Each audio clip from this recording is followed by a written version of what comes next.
এই ছোট্ট একটা লোকের শেষে জিজ্ঞাসা সম্মান ওর বাবা দেখুন আমাদের এই মতো নেপাল লাগাতো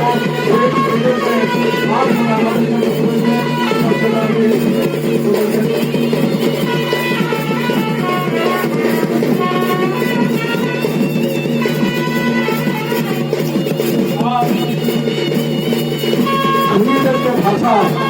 সেই ভাষাকে গান করে আমাদের সম্প্রদায় আমরা রত্ন বলে উচিত করছে ছোড়া ছোড়াও না লাগা তালে লাগাও ঠিক আছে একটু দেখুন না